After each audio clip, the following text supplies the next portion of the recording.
मैं अखंड गरीब आज आपके साथ एक नया विषय लेके आया हूँ। आज हमारा विषय है कि देश में जितने भी निर्वाचन लिस्ट में उनका नाम होता है वो लोग निर्वाचन में भाग नहीं लेते हैं। इसकी समस्याएं क्या हैं, इससे संबंधित प्रश्न क्या हैं, इसके फायदे क्या हैं और इसके नुकसान क्या हैं, आज हम इस विषय पे बात करेंगे आपसे। मेरा मानना है कि जितने भी लोगों का निर्वाचन लिस्ट में नाम होता है, आज तक का ऑल ओवर रिकॉर्ड लगभग 65% के आसपास है कि जिन्होंने हर चुनावों में वोटिंग की हो, कहीं के भी राज्य हो, कहीं के भी केंद्र सरकार की भी सत्ताएं हो या ग्राम पंचायतों के हो। बहुत खींचा जाता है, फिर भी 65-66 के आसपास ही रहता है। आप सोचिए कि अगर 65-66 वोटिंग प्रतिशत रहता है तो जाहिर सी बात है कि लगभग 35% लोग चुनावों में भाग नहीं लेते, और जब चुनावों में भाग नहीं लेते हैं फिर वही 35% लोग ये कहते हैं कि हमारे ऊपर अयोग्य शासकों का प्रभाव है, हमारे ऊपर अयोग्य लोग शासन कर रहे हैं, सरकार की नीतियां नहीं सही हैं, सरकार के लोग नहीं सही हैं, सरकार हमारे विरोध में खड़ी हुई है, हमारी एक भी नहीं चलती। भाई क्यों सुनेगी सरकार आपकी? आपने तो मतदान में हिस्सा ही नहीं लिया। आप चाहते तो अपने हिसाब से सरकार बना सकते थे। 35% की जनसंख्या इतनी कम नहीं होती जितना आप सोचते हो। आपने वोटिंग नहीं किया, इसका खामियाजा भी तो आप ही को भुगतना पड़ेगा। जब 1976 में स्वर्ण सिंह की समिति ने मूल कर्तव्य को जोड़ते समय प्राइम मिनिस्टर इंदिरा गांधी से ये कहा था कि मूल कर्तव्यों में एक मूल कर्तव्य ये भी होना चाहिए कि हर व्यक्ति को अनिवार्य निर्वाचन मतलब वोट देने का कर्तव्य लिख जाना चाहिए संविधान में। तो गवर्नमेंट ने तो उसे नहीं माना, लेकिन मुझे लगता है कि उस समय यदि लिखा होता, उसके लिए उन्होंने अर्थदंड का प्रावधान भी करवाया था, गवर्नमेंट ने नहीं किया। मुझे लगता है कि अब हो जाना चाहिए। आप राजनीति में अगर किसी व्यक्ति को पसंद नहीं करते हो तो आप अपने वोट से उसको हरा सकते हो, हटा सकते हो, और उसकी सत्ता बनने से रोक भी सकते हो और किसी की सत्ता बना भी सकते हो। आपके अंदर इतनी क्षमता है। लेकिन 100 में से केवल 65% लोग ही हैं जो वोट देते हैं, और 35% जिन्होंने वोटिंग की ही नहीं, बाद में उन्हीं को सबसे ज़्यादा समस्या होती है।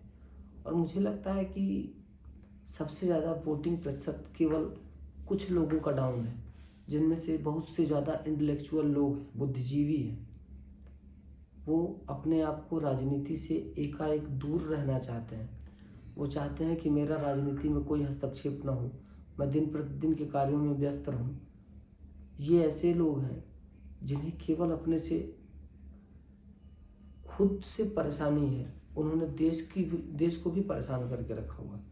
उन्हें 1 मिनट वोट देने में समस्या इतनी आती है कि वो किसी को भी शासन सत्ता में पहुंचाने में अपना योगदान नहीं देते हैं, और कुछ गलत लोगों के द्वारा मतदान प्राप्त व्यक्ति सदन में पहुंच जाते हैं और वो लोगों की भावनाओं को ठेस पहुंचाते हैं, कानूनों से खिलवाड़ करते हैं, सदन का अपमान करते हैं, देश का अपमान करते हैं।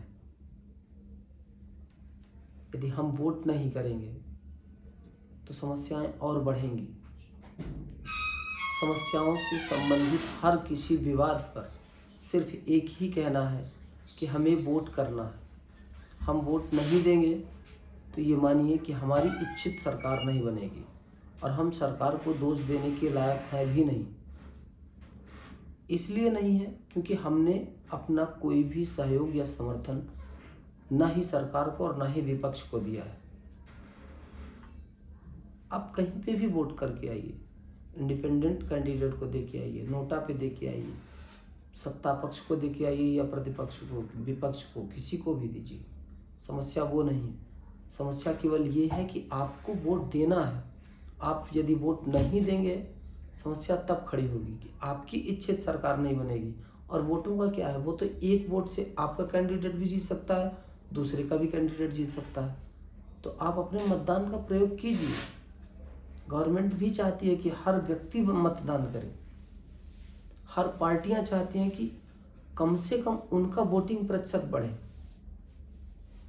और प्रांतीय पार्टियां ये चाहती हैं कि यदि उनका वोटिंग प्रतिशत अच्छी खासी रहती है, उनके लोग सदन में पहुंचते हैं, तो उन्हें भी राष्ट्रीय पार्टी होने का दर्जा मिल सकता है। हर व्यक्ति चाहता है, यही तो एक काम है जो चाहते हैं कि गवर्नमेंट भी चाहती है, निर्वाचन आयोग भी चाहता है, और सारी की सारी पार्टियां ये चाहती हैं कि हर व्यक्ति वोट करे। मैं भी यही चाहता हूँ, देश के हित में, आपके हित में, समाज के हित में और क्षेत्र के हित में। अगर अच्छे लोग सदन में पहुँचेंगे तो जाहिर सी बात है कि देश में कुछ अच्छा होगा, और अच्छे लोगों को सदन में पहुँचाना है तो हमें वोटिंग करनी होगी।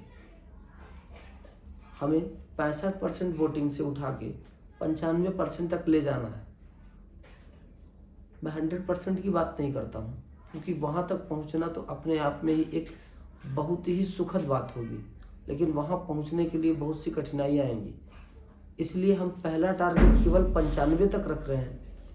इसलिए हर व्यक्ति को जगाना, जागृत करना और उम्मीद करना कि वो इस मतदान में अपना मतदान देकर आएगा और प्रयोग करेगा अपने द्वारा प्राप्त शक्तियों का, जिससे सरकार को बनाना या सरकार को गिराना वो किस तरह से चाहता है, कैसे चाहता है, इसका उपयोग वो खुद करेगा। और सबसे बड़ी बात, इस बार जितने भी नवयुवक हैं उनके पास एक सुनहरा मौका है कि वो मतदान में हिस्सा लें, मतदान की त्रुटियों को समझें और सरकार तक पहुंचाएं कि आपके मतदान में ये कमियां हैं, आप इसको सुधारेंगे तो ज़्यादा बेहतर स्थिति होगी।